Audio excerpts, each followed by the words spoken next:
émission, c'est votre histoire. Nous allons parler aujourd'hui du comportement sexuel chez l'enfant. La sexualité chez l'enfant s'inscrit dans un processus normal du développement psychomoteur et sexuel chez l'être humain. Pour étayer cela, nous avons pour invité Pierre Clavillier, psychanalyste et biographe. Bonjour. Bonjour. Il est aussi secrétaire général de l'Association des psychanalystes européens qui regroupe un collège des psychanalystes en France, entre autres en Italie. Entre autres, oui. Il écrit de nombreux articles dans des revues professionnelles et dirige actuellement un ouvrage collectif sur la sexualité de l'enfant. Alors, quel est le rapport entre le biographe et le psychanalyste? Mystère. Il est aussi conférencier et donne à ce titre des conférences sur la psychanalyse en présentant des travaux de Gustave Jung, assez peu connu ou trop mal connu selon ses termes.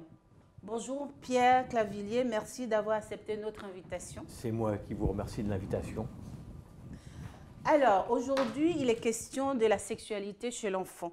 Oui, vaste programme. Qu'est-ce que la masturbation chez l'enfant? C'est un des comportements de la sexualité, chez l'enfant comme chez l'adulte, où l'enfant va s'auto-stimuler ses parties intimes. D'accord. L'enfant recherche-t-il un plaisir et pourquoi? Et en d'autres termes, est-ce que cet acte est conscient ou inconscient? Alors, tout d'abord, je voudrais, si vous voulez, définir ce que c'est qu'un enfant. D'accord. Mais peut-être avant tout définir ce que la psychanalyse. Qu'est-ce que c'est qu'un psychanalyste? D'accord. Pour savoir un peu. Parce qu'on entend beaucoup parler de psy, mais c'est psychiatre, c'est psychologue, c'est le psychanalyste. Quelle est la différence? C'est important pour savoir exactement. Et puis préciser que, effectivement, je donne des conférences sur la psychanalyse, entre autres sur Carl Gustav Jung, mais ça peut être sur Ferenczi, ça peut être sur Freud, bien sûr, donc, le père de la psychanalyse, sur Jacques Lacan, sur François Dolto, mais Jung a une certaine résonance en moi. D'accord. Alors, la différence entre un psychanalyste et un psychologue et un psychiatre, alors, la première formelle, c'est que seul le psychiatre est considéré en France comme médecin. C'est un médecin qui a fait des études de médecine et qui a fait des heures supplémentaires de psy, mais principalement de médicaments pour réglementer. Donc le psychiatre est un médecin qui va écouter les problèmes psychiques de son patient et qui va résoudre principalement par médicamentation. D'accord, c'est bon à savoir. Parce qu'on fait la confusion entre psychologue, psychanalyste, psychomotricienne et ainsi de suite. Absolument. Donc à cet égard, en France, en tout cas, il est remboursé par les services sociaux et par les mutuelles. Le psychologue, non. Le psychanalyste, non plus. Alors, par exemple, vous allez me dire aujourd'hui que vous avez une aversion pour la campagne. Là? La campagne. D'accord. Vous êtes une citadine, vous détestez la campagne. D'accord. Vous allez dire ça au psychiatre. Le psychiatre va dire c'est pas grave, tu vas prendre ces pilules, mais régulièrement, hein. Et quand on n'a pas, tu reviendras me voir, et je te represcrirai, et tout ira bien. Bah, le psychologue va vous dire grosso modo, ah oui, je comprends bien, c'est délicat, je comprends bien, mais on peut vivre aussi en ville, mais le jour où il n'y a plus de ville, où il n'y a plus de médicaments, vous vous retrouvez à la campagne et dans votre désarroi. D'accord. Le psychanalyste va essayer de comprendre pourquoi. Et du coup, notamment vous. À travers la discussion. Notamment vous. Notamment moi. D'accord. À travers la discussion, on va essayer de comprendre quel genre de malaise vous avez, à quoi ça peut être associé et pourquoi c'est associé à ces choses-là. Donc ça va vous désamorcer et vous n'aurez pas besoin ni des médicaments, ni d'éviter la campagne. Pour aller à la campagne, vous irez en pleine conscience dans la campagne, sans avoir d'allergie à la campagne, parce que vous aurez rendu compte que ce n'est pas la campagne qui vous gêne, c'est autre chose. D'accord. Ceci dit, Le comportement masturbatoire de l'enfant ou la sexualité, on va ainsi dire, est-elle différente de celle des adultes? Oui, alors je voulais définir aussi ce qu'était qu'un enfant. D'accord, allez-y. Alors, on va définir dans la discussion, si vous voulez bien, l'enfant. L'enfant, c'est celui qui n'est pas pubère, il n'y a pas de sexualité exprimée pour la reproduction. D'accord. Tout le reste, il y a ado et adulte. Adolescent, c'est celui qui commence à avoir sa puberté et qui commence à avoir, pour les filles, leurs règles, et pour les garçons, l'éjaculation. D'accord. Donc on va bien différencier. Qu'est-ce que c'est que la masturbation de l'enfant, finalement, caractéristique de l'enfant, et celle de pubère, qu'il soit adolescent ou adulte. Voilà. L'enfant, qu'est-ce que c'est? Et la masturbation, ce que c'est? Le mot masturbation, c'est solliciter de la main, manu, hein, manipuler, manu. Oui, la manucure, manipuler la main. Hein. Et ça, c'est pas écrit dans les manuels, mais bon, un petit jeu de mots. C'est bon à savoir. Voilà, la manipulation, c'est solliciter finalement l'organe génital, que ce soit le clitoris de la jeune fille ou son vagin, ou le pénis du garçon, de la main. C'est ça, la masturbation. Après, il y a d'autres façons de solliciter. De quelle manière? Les frottements. D'accord. Le frottement, le petit garçon va se frotter par terre, la petite fille va prendre un coussin, va se serrer les jambes, et elle va réveiller quelque part un plaisir, oui, un plaisir.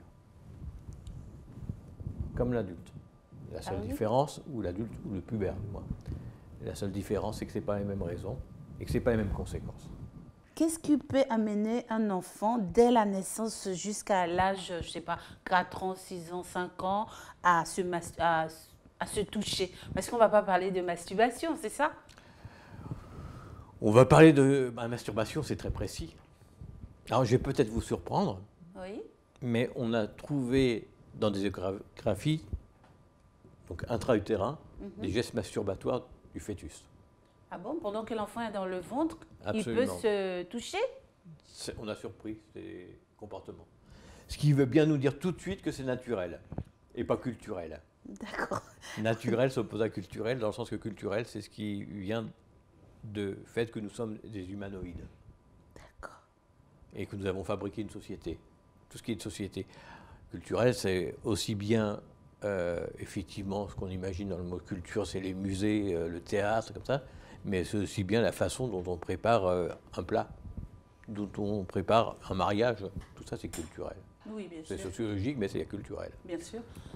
Donc, la culture, c'est dans tout ce qui est, évidemment, le façonnement de l'être humain qui le différencie de l'animal. Mais là, en l'occurrence, quand il est encore dans le ventre de sa mère, il est encore animal. D'accord, il est à l'état sauvage, on va dire. Il est à l'état sauvage. On va revenir sur cet état sauvage, absolument très important.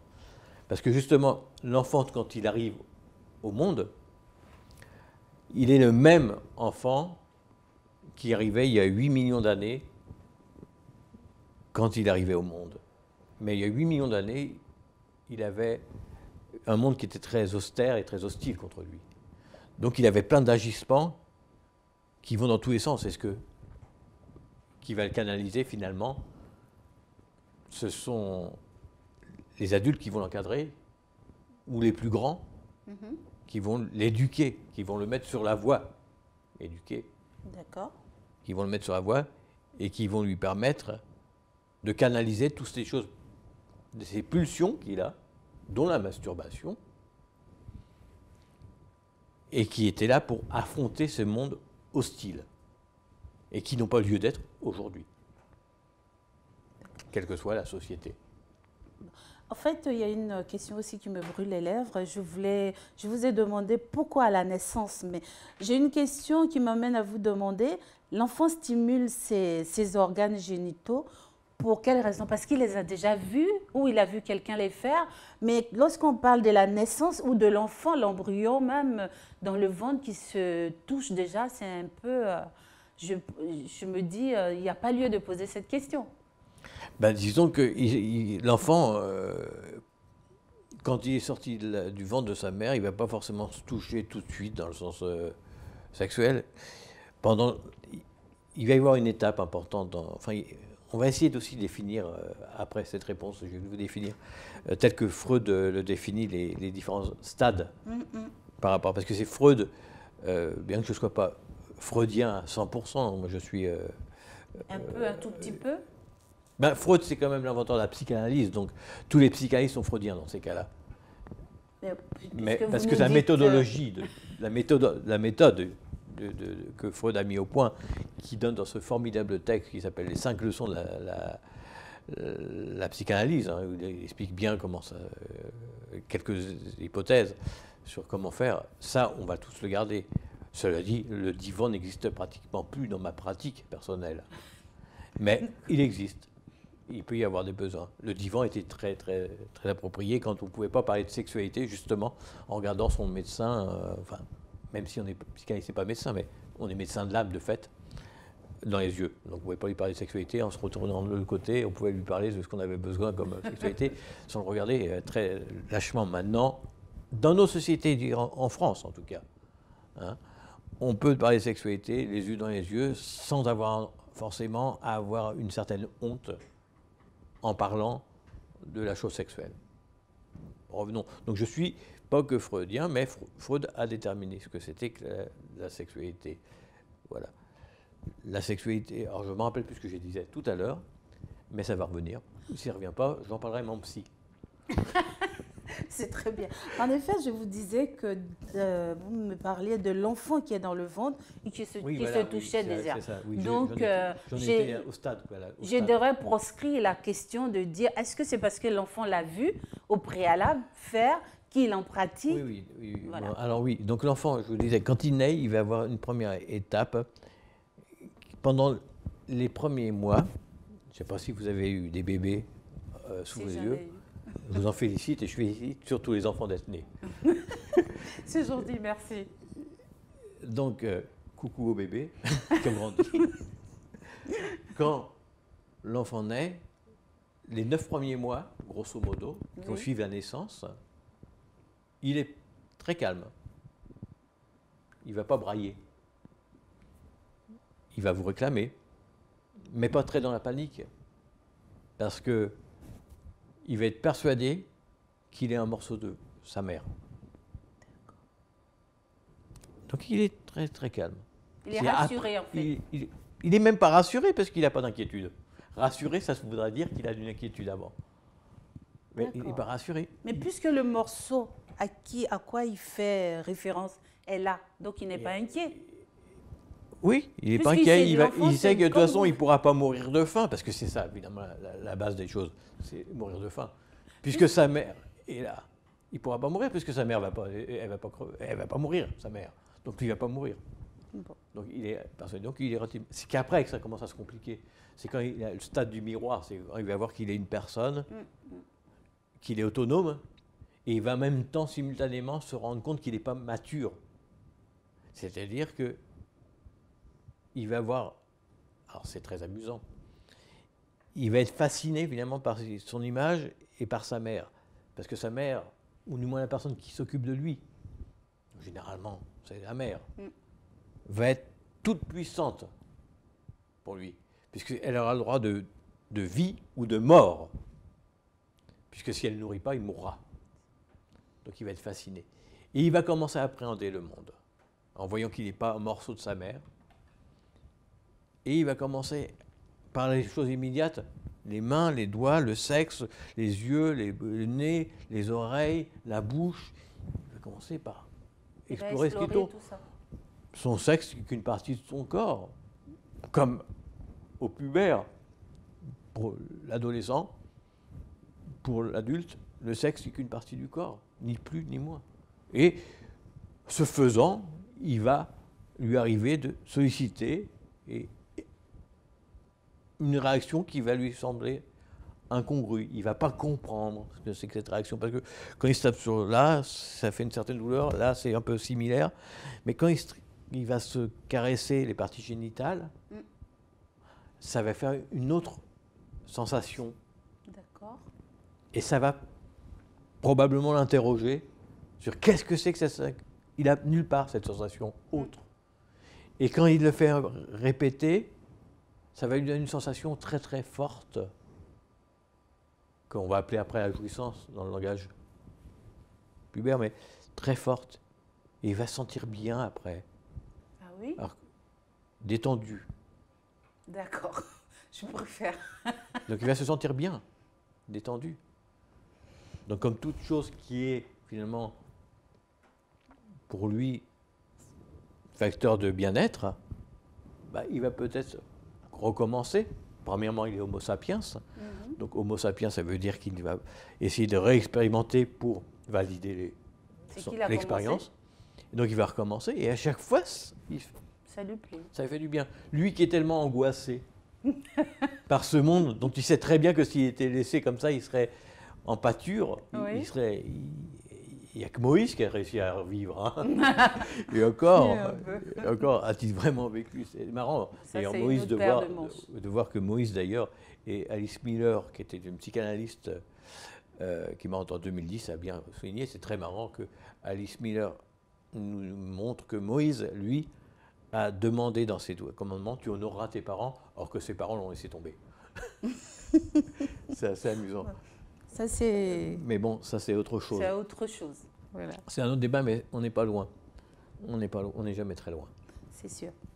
La sexualité donc, de l'enfant, c'est une découverte, exactement. Alors, je dirais un conseil. Quand un enfant met les doigts dans le nez, on va lui dire, tu ne mets pas les doigts dans le nez. Ce qui est vrai. Parce que c'est pas... Parce que c'est pas hygiénique. C'est pas hygiénique. Donc forcément, le parent va intervenir ou l'adulte qui est à côté va intervenir. En général, on ne lui dit pas parce que c'est pas hygiénique, parce qu'on lui dit tu vas déformer ton nez. Ah oui? On ne lui dit pas la vérité. Enfin, moi, je dirais que c'est pas hygiénique que de déformer le nez, parce que le nez, c'est déjà fait, il va pas le déformer. C'est pas oui, mais on dit bien aux enfants de temps en temps que s'ils font une grimace et qu'il y a un courant d'air, ils vont rester comme ça. Donc, on peut leur faire croire que... Mais la différence, c'est que fondamentale, c'est que la masturbation et le doigt du nez, effectivement, on ne doit pas mettre ses doigts dans le nez quand on est tout seul, quand on est dans son lit. Alors que masturber, on peut se le faire. C'est la grande différence. La masturbation est un geste naturel. Le doigt dans le nez aussi. Mais on ne doit pas, dans la société, le faire. Pas plus qu'on doit le faire en privé. D'accord. La masturbation, et c'est là où va intervenir l'adulte.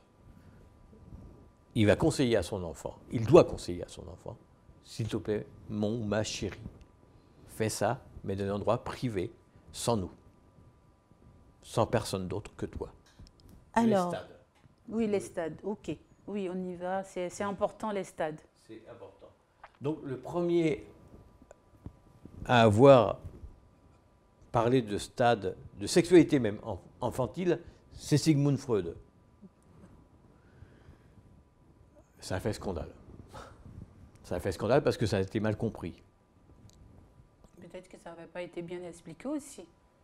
Je pense que non. Je pense que c'était très bien expliqué, mais c'est exactement comme les problèmes de la masturbation qu'on va peut-être évoquer tout à l'heure, à savoir que c'est finalement le regard des autres tel qu'eux l'interprètent. Donc les stades, il y a 3 stades importants que Sigmund Freud va mettre en évidence. C'est-à-dire, quels sont ces stades? Alors, le premier, c'est le stade de la sexualité orale. Orale. C'est-à-dire tout passe par la bouche. Et l'enfant qui a la satisfaction de prendre le sein de sa mère. Et en sort un certain bien-être. D'accord. Donc il va tout passer par la bouche et tout va passer. Après, il y a le stade anal. Ce qui dit anal dit anus.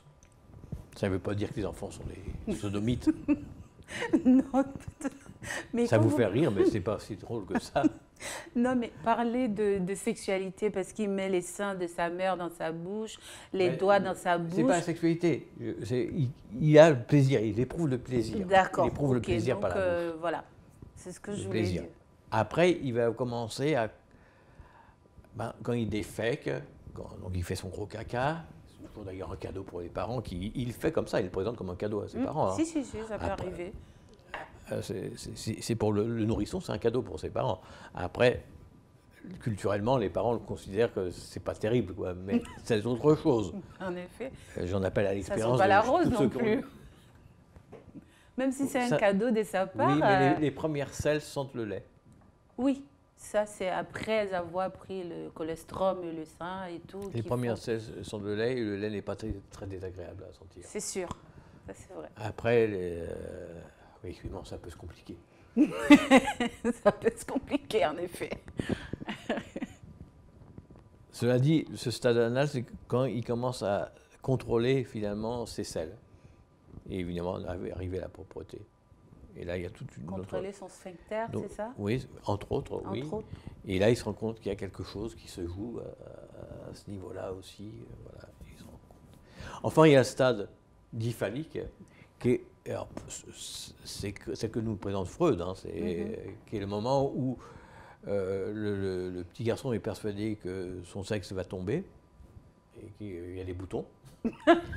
Voilà, et que, il va falloir le rassurer, hein, et que la petite fille est persuadée qu'elle est amputée par rapport. Il manque quelque chose. Il manque quelque chose. D'accord. Il manque d'autant plus quelque chose que, et ça c'est pas Freud qui le dit, c'est moi qui le dis, que si elle se rappelle inconsciemment ou qu'elle a vu sa maman, il manque aussi les seins qu'elle a perdus. Je dis bien qu'elle a perdu puisque la petite fille quand elle naît a de la poitrine, puisqu'elle a tous les hormones féminins de sa mère. C'est sa mère. Donc, ça c'est. Et après arrive le fameux complexe d'Oedipe. Complexe d'Oedipe. Nous pourrions parler, mais ce n'est pas forcément l'instant d'en parler. Non. Mais ça appartient, voilà, où l'enfant va désirer l'adulte qui l'accompagne, du sexe opposé, ou du même sexe. Et après, il y a la latence. L'état de latence, c'est où ce désir qui a été castré d'une façon symbolique, on lui a dit non, tu ne toucheras pas à ta mère, tu ne toucheras pas à ton père, c'est pas possible. Sa sexualité, il va l'emmagasiner, il va la garder pour lui, avec des gestes masturbatoires, mais il ne va pas y avoir de désir. De toute façon, combien il en aurait, il ne pourrait pas se reproduire. Mais ça va entrer dans ce qu'on appelle les grandes éducations. Entre autres cognitives, qu'on va apprendre à lire, à écrire, à vivre en société. C'est très bien, vous nous avez un peu appris ce qui est le comportement sexuel. Donc, au revoir, c'est fini. Non. Alors, est-ce qu'un parent peut s'opposer à ce comportement ou à cette pratique sexuelle de l'enfant? Alors, il peut s'opposer, de fait, il peut s'opposer. Est-ce que c'est souhaitable? Ça, c'est autre chose. Mais il peut s'opposer. Personne ne peut interdire à un père, à une mère, ou un tonton, une tata, ou un adulte d'éduquer l'enfant comme il le veut. Donc moi, je n'ai pas à dire, il ne peut. Maintenant, je peux vous dire, c'est pas souhaitable. D'accord. Si c'est ça la réponse que vous attendez, souhaitable ou pas souhaitable, voilà. Comment peut-il posséder alors en ce moment? Simplement en se rappelant quel enfant il a été. Qu'il a été enfant. Il a été enfant et que probablement lui aussi est passé par ce stade-là et que lui, s'il a été brimé, il a été forcément très chagrin d'avoir été brimé et que pourquoi il ferait la peine à cet enfant alors que lui-même était un enfant qui a été blessé. Là où c'est dangereux, effectivement, si on le brime, si on lui dit c'est pas bien, on le regarde dans les yeux, c'est pas bien ce que tu fais, mais retournons d'être hypocrite, on l'a fait nous aussi. Et on le fait encore adulte. Est-ce que le parent ou la tata ou le tonton, j'en passe d'autres, est-ce qu'ils sont conscients de ce acte qu'ils ont pratiqué au préalable? C'est loin derrière eux. Parce que vous vous en rappelez pas? Oh, sûrement pas. Non, je sais pas. Ah ben, faut aller voir votre psy. Hein. Non, bien sûr que c'est surtout culturel. Et là où c'est dangereux, c'est qu'on va lui dire que c'est pas bien, que ça ne se fait pas. Alors que ça ne se fait pas en public, c'est pas pareil. Mais ça ne se fait pas. Et donc, il va considérer que la chose est qui est naturelle. Est une chose. Parce que pour le crotte de nez, c'est vrai qu'on a des mouchoirs. On a d'autres façons. On a de l'eau, on peut se le moucher avec de l'eau. Voilà. Mais pour avoir une éjaculation quand on sera plus grand, quand on est un garçon, ou avoir une jouissance vaginale, il n'y a pas d'autre solution que de se masturber quand on est tout seul. D'accord. Nous sommes d'accord? Donc, là où c'est dangereux, c'est si on lui dit que c'est pas bien, il risque de refouler et créer des névroses. D'accord. Jusqu'à ce point? Ah, complètement. C'est une conséquence, ça veut C'est dire. une conséquence. Qu'est-ce que c'est qu'un refoulement? Alors, bon, c'est triste pour quelqu'un qui dit qu'il n'est pas que freudien, mais j'irai reprendre Freud. Freud explique bien qu'est-ce que c'est que, finalement, et je vais l'adapter finalement à notre studio. Imaginons que dans ce studio, je reprends un peu l'idée que Freud a fait dans les 5 leçons sur la psychanalyse qu'il a publié en 1909. C'est des conférences qu'il a données devant les universités. Et qu'il a eu la très bonne idée de passer en livre. Donc nous pouvons bénéficier, nous, aujourd'hui, de ces textes. Mettons que dans ce studio, il y a quelqu'un qui arrive, qui fait éruption et qui commence à faire du bruit. Eh bien, on va lui demander de quitter le plateau. C'est sûr. On va lui demander et il va aller derrière. Et, pour les gens qui ne sont pas dans le plateau, je leur dis, les spectateurs, derrière, il y a une porte qui est grise. Et on va lui demander d'aller derrière cette porte grise et il va continuer à faire du barouf. On va toujours l'entendre. Qu'est-ce qui va se passer? Il va perturber l'émission. C'est sûr. Mettons que le plateau, là, ici, ces chaises, cette table basse, ces livres, tout ça, c'est notre partie consciente. L'inconscient. Alors, l'inconscient, on n'a pas encore défini ce que c'est que l'inconscient, mais on pourrait en parler. L'inconscient, c'est à l'extérieur. Vous remarquerez que l'extérieur est beaucoup plus ample que notre plateau. Tout à fait. Donc l'inconscient est beaucoup plus. On remet dans l'inconscient le bruit, mais il perturbe le conscient. C'est ce qu'on appelle le refoulé. Freud de continuer de dire, on va chercher quelqu'un extérieur qui va venir voir, qui va discuter, il va lui dire tu te calmes, maintenant t'as fini, tu t'assois à côté, tu rentres dans le studio, mais tu restes à côté, tu fais plus de bruit. Et ça, c'est le psychanalyste. En d'autres termes, y a-t-il des possibilités que l'enfant puisse s'arrêter tout seul? Puisque si on dit aux parents, d'après ce que vous venez de dire, le parent, le fait de dire à l'enfant d'arrêter, ça va heurter sa sensibilité ou le perturber. C'est ça. Ça risque de le refouler, le névroser absolument, parce que quand il aura besoin d'exprimer sa sexualité d'adulte ou de pubère, comment il va faire sans culpabiliser? Mais comment va-t-il ne pas culpabiliser si on lui a dit que petit, c'était pas bien? Comment l'adolescent qui va commencer à se masturber pour avoir de la jouissance? Oui, mais vu qu'il est petit, il n'est pas conscient de ce acte. Mais il se rappelle de tout. Il se rappelle de tout. Mais bien sûr qu'il se rappelle de tout. C'est là l'extraordinaire, c'est qu'on se rappelle de tout, mais on refoule. On met de côté. Mais il s'en rappelle. Inconsciemment, il s'en rappelle. Donc on lui dit c'est pas bien. Donc il va culpabiliser. Il va faire. Et c'est bien le problème finalement des sociétés qui culpabilisent sur la sexualité.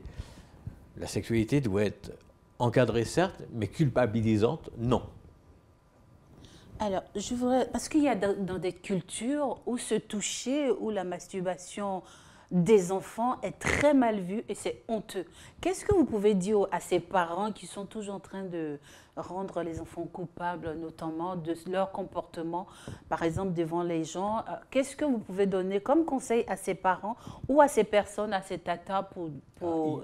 Il m'arrive régulièrement d'avoir effectivement, à Hermont, quand je reçois, des gens qui sont dans la dénonciation culpable de la pratique de leur enfant.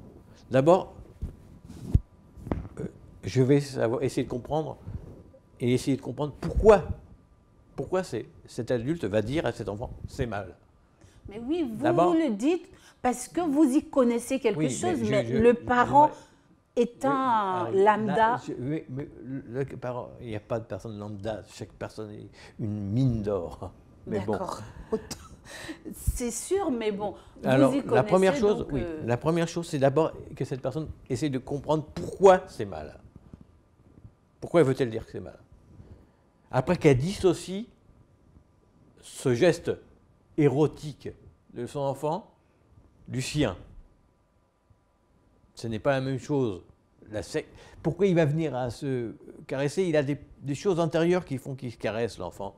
Mais ce n'est pas la même chose que de voir une image érotique ou pornographique pour le pubère qui va l'exciter et qui va lui donner le désir de consommer. L'enfant, il ne va pas chercher à consommer.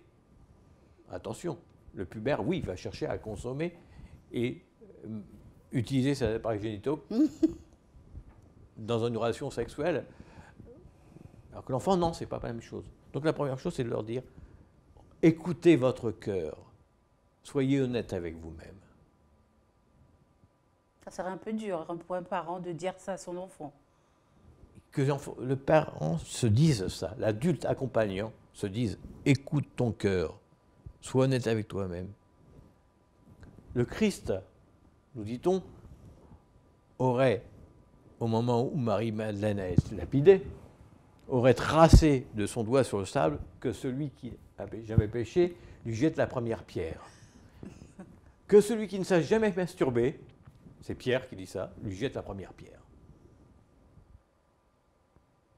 Et vous verrez qu'il n'y aura pas beaucoup de lapidés.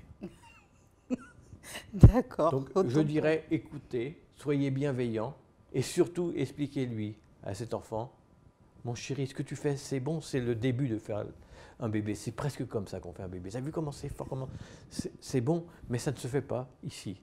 Ça se fait dans ton intimité, dans ton coin reculé où tu dors, s'il n'y a personne, s'il te plaît. Parce que ça peut gêner les gens de te voir faire ça. Et c'est pas que ça peut, c'est que ça les gêne. Donc il n'est pas propice de les faire en public. C'est surtout ça qu'il faut lui dire. D'accord. Par contre, il faut le fait de lui dire que c'est comme ça qu'on fait, que ça fait beaucoup de plaisir, et que c'est comme ça que finalement il va y avoir pour faire un bébé, c'est bien parce qu'il se rend compte qu'il a été fait, lui, il est bébé. Lui, il a été fait dans du plaisir. Donc c'est drôlement valorisant à ses yeux de savoir qu'il a été fait par quelque chose qui est aussi plaisant que ça. Est-ce que vous pensez qu'un parent qui est dans le fin fond de sa cambrousse quelque part pourra accepter ce que vous êtes en train de dire? S'il ne veut pas, il y a des spécialistes en dispensaire comme en privé ou en hôpitaux qui s'appellent les psychanalystes. Nous sommes là pour ça aussi, pour pouvoir servir les médiateurs entre le parent qui est un peu maladroit sur le sujet ou très maladroit ou qui ne veut pas en parler et l'enfant. Ça m'arrive de pouvoir rencontrer des enfants et leur expliquer, tu sais, hein, fais-le, continue à le faire, pas devant tout le monde. Parce que tout le monde le fait, même les parents. Tes parents, là, ils sont là, ils le font, mais tu les as jamais vus, parce que justement, ils le font en cachette. Ça va être marrant pour les parents qui ne sont pas cultivés, qui ne sont pas instruits dans ce domaine. Ils vont trouver ça dur. Pourtant, on parle de quelque chose qui n'est pas culturel, mais qui est naturel. Oui, c'est naturel, certes. Mais est-ce que ces personnes savent que c'est naturel quand on est grand? Pour eux, c'est naturel. Lorsqu'on grandit, ça peut se pratiquer. Mais en tant qu'enfant, ça serait compliqué pour les parents. C'est pour ça que je vais vous demander... C'est ça, c'est qui est intéressant. En fait, ça renvoie à quoi aux parents? Et en l'occurrence, moi, ce qui m'intéresserait, c'est effectivement de discuter et d'avoir éventuellement une analyse, une psychanalyse avec les parents. Parce que si ça pose problème aux parents, c'est qu'ils ont un problème avec leur sexualité. Donc, avec la sexualité, ça fait partie de l'identité. Certainement, mais ce n'est pas parce qu'ils ont forcément un problème, mais c'est une question de culture aussi. Parce que je peux vous dire qu'en Afrique... Mais la culture, alors, l'ethno... Je veux parler de l'Afrique. C'est vrai que j'ai une double culture aujourd'hui. Je comprends personnellement qu'un enfant qui se touche, ce n'est pas méchant, c'est naturel. Ça y va d'un processus normal.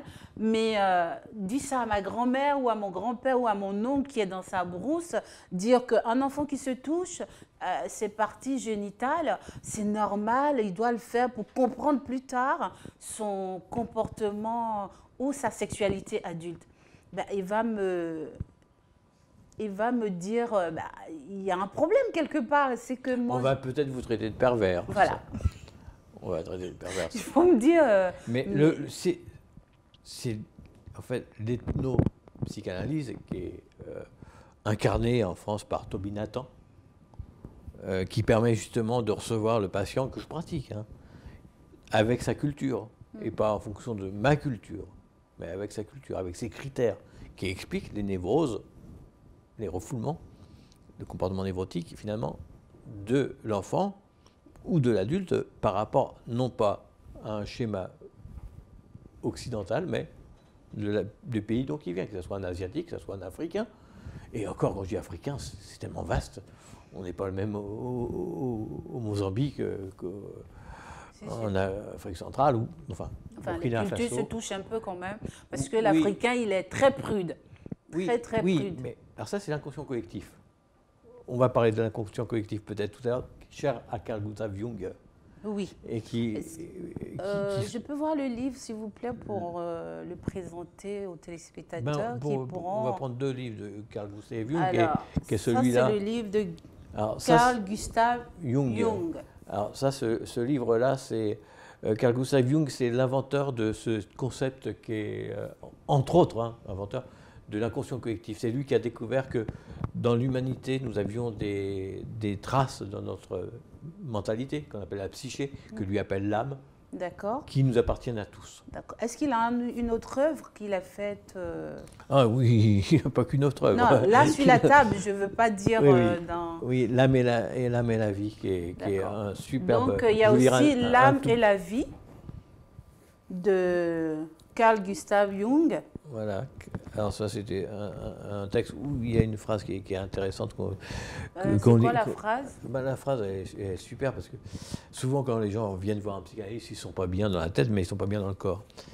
Et lui, il parle de la psyché, il parle de l'âme, c'est la même chose, c'est-à-dire que c'est la partie consciente, de ce que vous pouvez savoir, que vous avez dans votre tête, et inconsciente que vous ne savez pas, mais qui apparaît dans vos rêves, qui apparaît dans votre...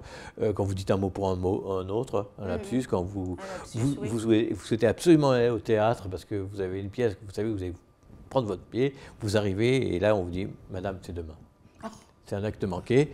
Ou inversement, vous ne voulez absolument pas aller voir le concert, et quand vous arrivez, on vous dit « Madame, c'était hier ».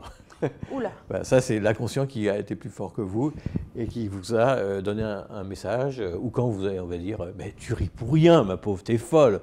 Non, il y a quelque chose qui vous a rappelé dans votre inconscient parce que de votre conscient, on n'a vu qu'une toute petite partie de la globalité. Mais l'inconscient a vu la totalité. Donc ça, c'est ça. Ou bien, vous avez pleuré pour rien.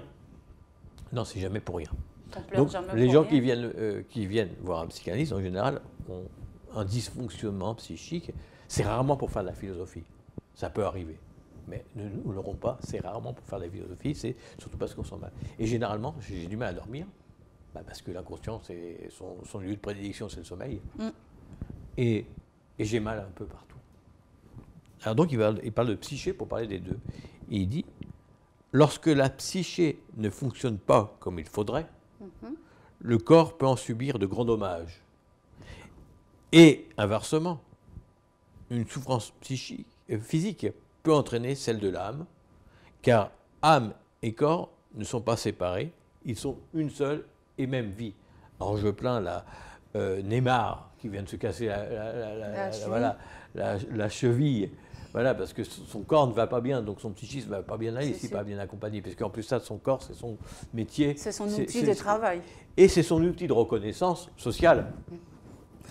Donc, juste pour vous répondre, donc si effectivement on brime quelque part une partie du corps, on brime une partie de la psyché. Donc psyché, ça veut dire l'âme aussi, c'est ça? On peut l'appeler l'âme, mais pas dans Carl Gustav Jung. C'est deux en un en fait. Mais pas dans le sens religieux. Oui, d'accord, on est d'accord. Comment pouvez-vous rassurer ces parents qui sont en souffrance? Je reviens encore dessus, j'insiste. Ah ben, en faisant l'analyse avec moi. ou avec mes collègues. Comment les rassurer?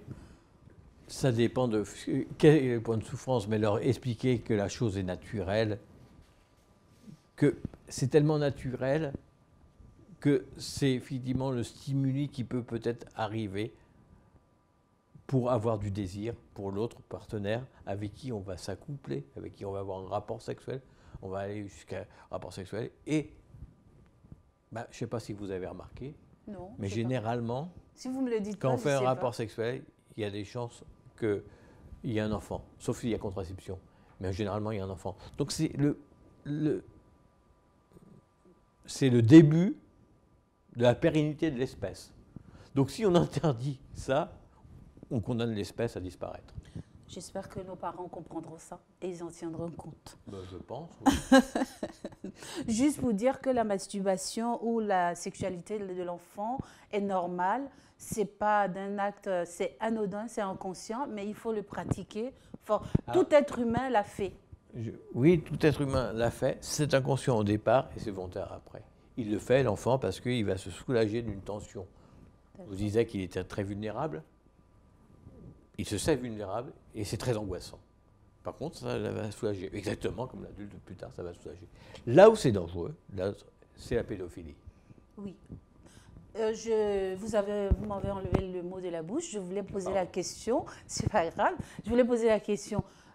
Compte tenu de ces comportements, les parents peuvent aussi penser que l'enfant a été victime des attouchements, d'où du coup on l'arrête de faire ça. Ah, pour vous, c'est naturel, enfin pour tous, pour vous, parce que moi je ne suis pas vous, et vous n'êtes pas les autres, donc du coup, ni moi. Donc du coup on se dit, ah zut, mais c'est pas vrai, mais l'enfant se touche, c'est pas compréhensible, je ne comprends pas, pourtant c'est naturel. C'est naturel. Alors, un enfant qui a été victime d'attouchement, en général, il est traumatisé, généralement. Oui. J'en ai beaucoup dans ma pratique, mais qui sont devenus adultes. Et je peux vous dire qu'effectivement, ça a secoué leur vie d'adulte. Ça a pu avoir des impacts sur leur vie sexuelle adulte. D'accord. D'ailleurs, dans la biographie de Frida Kahlo que j'ai écrite, qui n'est pas là, je pense que Frida Kahlo a été victime d'inceste. Et ça explique pourquoi, dans sa vie d'adulte, elle a pu se donner à beaucoup d'hommes, beaucoup de femmes, sans aucun problème. Pour ceux qui nous écoutent, l'inceste, ça c'est quoi? L'inceste, c'est le désir exprimé et vécu d'un membre de la famille sur un enfant. C'est une sorte de pédophilie. D'accord. C'est une sorte de la pédophilie. Alors mais un enfant qui masturbe n'est pas forcément un enfant victime d'un pédophile. Heureusement, sinon on serait tous des victimes de pédophilie. En effet. Donc, ce n'est pas là-dessus qu'on va pouvoir diagnostiquer si un enfant a été victime d'un pédophile ou non. On va s'en rendre compte parce qu'il va avoir un enfant qui était très joyeux va devenir triste. D'accord. Il va avoir un comportement qui va différer de celui qu'il avait avant d'être victime de ce pédophile. Là, on va se rendre compte. Là, on va être alarmé parce qu'il y avait des mots qui vont plus savoir revenir. Il va avoir des pleurs plus régulièrement. Il va avoir un comportement de plus en retrait, plus proche de sa mère, si sa mère n'est pas la personne qui l'a heurté la sensibilité. Qui l'a violenté. Violenté. N'ayons pas peur du mal. Parce qu'il existe aussi des pédophilies. On en parle très, très, très peu, mais il y a des incestes maternels. La mère a un rapport très érotique avec son enfant. Très érotique. Et il en faut très peu pour passer de l'autre côté. Il en faut très peu. La mère a un certain plaisir quand il prend le sein. Généralement, c'est un peu de plaisir. C'est rarissime que la mère soit dans la douleur quand elle donne le sein. C'est un plaisir, mais autre. Et on est juste à la limite. Quand elle le change, parce que malheureusement, aujourd'hui, il y a beaucoup plus de mères qui changent que le père, mais quand on change son enfant, quand on le masse, quand on le baigne, on est face à un enfant qui est dans un corps nu. Il pourrait très bien se passer des choses s'il n'y avait pas le contrôle, s'il n'y avait pas la culture. Voilà. Mais il arrive, il y a des déviations. Mais on n'en parle pas parce que c'est encore tabou. Une mère incestueuse, c'est horrible. Mais un père incestueux, ou un oncle incestueux, un grand-père incestueux, une grand-mère incestueuse, c'est tout aussi horrible. C'est tout aussi horrible qu'une mère. Mais disons que la mère, elle est là en principe, biologiquement, pour protéger, pour mettre au monde. Et culturellement, on lui donne le rôle de protection. Culturellement. Mais en fait, et culturellement, on dit au père qu'il faut qu'il protège, c'est le chasseur. Hein. Le père, c'est le chasseur qui part à la chasse, et la mère qui reste au foyer pour couper du bébé.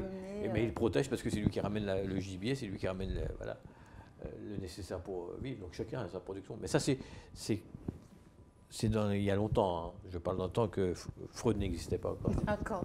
Est-ce que vous avez d'autres œuvres dont vous voulez parler maintenant à l'écran pour les personnes qui voudraient bien vous lire ou lire les œuvres de Freud?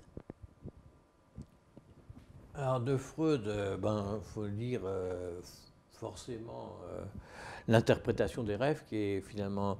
Vous ne l'avez pas là? Non, je ne l'ai pas là, puisqu'il faut le lire. Donc il est en lecture. C'est sûr. Mais bon, je comptais le L'interprétation des montrer règles. pour que... L'interprétation, c'est en 1900, c'est le fondement de la psychanalyse, quoi. Il va interpréter certains de ses rêves et il va décortiquer comment faire. Mais 5 leçons sont aussi intéressantes pour savoir comment ça fonctionne. Ben, pour Carl Gustav Jung, oui, ma vie, lire ma vie, ça se lit comme c'est pas ses mémoires, c'est un livre dicté, donc c'est pas le meilleur de ses livres parce que on sent que c'est pas lui qui l'a écrit, mais c'était dicté. Il y a de temps en temps des passages où on retrouve sa plume, mais c'est extraordinaire. Où il explique par exemple une scène incroyable. Quand il a 11 ans, il rêve qu'il voit, il a beaucoup de mal à l'admettre, mais il voit Dieu en train de déféquer sur une église. Excusez-moi. Non, mais je vous en prie, Carl Gustav Jung serait très content de vous entendre rire probablement. Mais non. Bon, mais voilà. enfin, donc, ça c'est une autre paire de manches qui n'a rien à voir avec cette émission. Et dans le début, oui. Dans le début de l'émission, vous allez me poser la question, le mystère entre le biographe et le psychanalyste. Oui, tout à fait. Bon. Alors, la biographie, voilà, vous avez une que j'ai écrite. D'accord. Qui est la dernière que j'ai écrite sur Jean Jaurès. Ça, c'est l'œuvre de Pierre Clavillier, Jean Jaurès, l'éveilleur des consciences. Voilà. D'accord. Le psychanalyste aussi est un éveilleur de conscience, voyez-vous? Tout voilà, à fait. Je n'avais pas préparé le coup. Mais c'est ce que je remarque. Le fait d'éveiller les parents aussi de la voilà. conscience, de prendre conscience. Mais pas que les parents. Ce qu'on appelle l'analysant, c'est celui qui en analyse en psychothérapie. Toute la forme de psychothérapie, il est analysant. Le réveiller à sa propre conscience et à son inconscient. Alors, quelle est la différence entre un psychanalyste et un biographe? Il n'y en a aucune, sauf qu'ils n'ont pas le même... Vous avez le temps de joindre l'utile à l'agréable? Ou l'agréable à l'utile, si ou l'utile à l'utile, ou l'agréable à l'agréable. Bon, je pense voilà. que plutôt c'est la dernière version, l'agréable. Ça dépend de comment on le prend. La psychanalyse prend beaucoup de temps. La gestion des psychanalystes européens, donc l'association des psychanalystes européens, prend aussi du temps. D'accord. Mais bon, la biographie... Vous y trouvez un plaisir aussi de... Pas masturbatoire, tout de suite, je vais le retenir. Peut-être intellectuellement, oui, bien sûr, j'y trouve un plaisir. C'est sûr, c'est pas... C'est évident. Est-ce que j'ai pas l'air épanoui, hein? Dans ce profil-là, c'est quelle caméra? Dites-moi. Non, c'est vrai, nous, on est privilégiés. Vous faites aussi la comédie ou c'est une de vos passions? Parce que là, vous le faites très bien.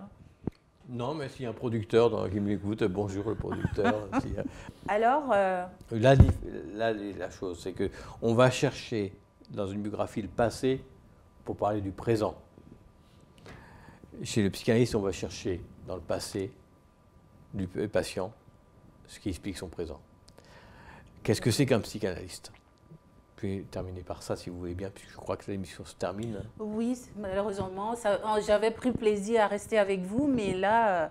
On n'a pas vu le temps de tourner, c'est connu. Regardez, la montre n'existe plus. Ou on me l'a chouré dans le taxi qui m'a fait venir. Le temps commence à nous impartir, alors on va essayer d'écourter. Qu'est-ce que c'est le psychanalyse? Vous arrivez en psychanalyse parce que vous avez un problème. Et on va mener l'enquête, le psychanalyste, avec le patient, de comment est arrivé ce problème.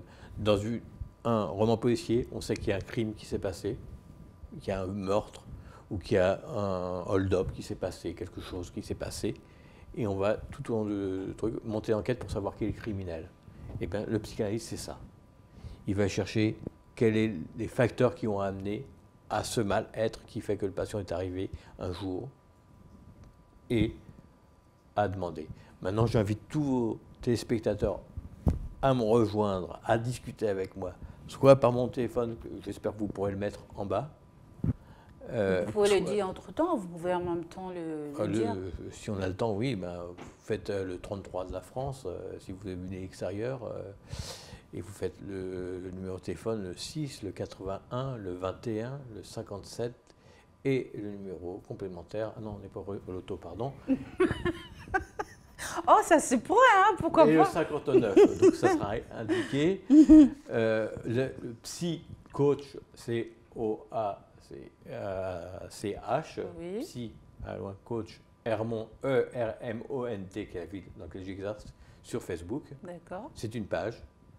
où je réponds à tout le monde. D'accord. Ça prend un peu de temps, mais c'est aussi la mission du psychanalyste que de venir dans les médias. Et Facebook en est un, votre télévision, ce plateau en est un, il y a d'autres télévisions, que de sortir, c'est important, que le psychanalyste sorte de son cabinet pour aller dans la ville et que les gens rentrent dans le cabinet sans penser qu'ils sont des fous, des névrosés dans le sens négatif. On peut être névrosé et être génial. Et on peut retirer ces névroses et continuer à être génial. D'accord. Ça, je dis ça à tous nos amis artistes qui ont peur. Oui, mais si, je vais voir un psychanalyste, je vais perdre ma création. Non, tu vas la décupler, au contraire, parce que tu sauras pourquoi tu es. Ok. Je vous remercie de votre participation à cette émission. Tout cela pour dire que la masturbation ou la sexualité de l'enfant est anodin et que les parents ne doivent pas s'en inquiéter. Oui, anodin, non, mais pas plus grave que n'importe quelle exploration du corps. Il a tout dit, Monsieur Pierre Clavillier a tout dit, c'est son domaine, je m'y connais moi. Alors du coup, il a complété ce que je devrais dire. Ainsi prend fin notre émission. Je vous invite à nous retrouver à la prochaine sur www.bzd TV. Je vous remercie. Et puis moi, je donne aussi rendez-vous si tous les gens veulent sur mon site et puis le site de l'Association des psychanalystes européens où on reçoit à la fois des psychanalystes et des gens qui s'intéressent à la psychanalyse. Vous avez le collège des psychanalystes et le collège des non-psychanalystes qui sont des gens qui font quelque chose avec la psy ou qui s'y intéressent et qui sont adhérents et qui reçoivent des informations. On va faire bientôt quelques vidéos sur les livres qu'on a lus. Et où il y a vraiment un échange autour de la psychanalyse pour savoir ce que c'est. Nous voulons démocratiser cette chose-là. Je pense qu'ils ont pris note, parce que l'échange a été très, très embelli, et je sais que vous en aurez pas mal qui vont vous appeler aussitôt. Alors, je vous salue déjà, et je vous dis à tout de suite. Voilà. Merci de nous avoir regardés, et à bientôt pour la prochaine émission sur BZD TV. Au revoir.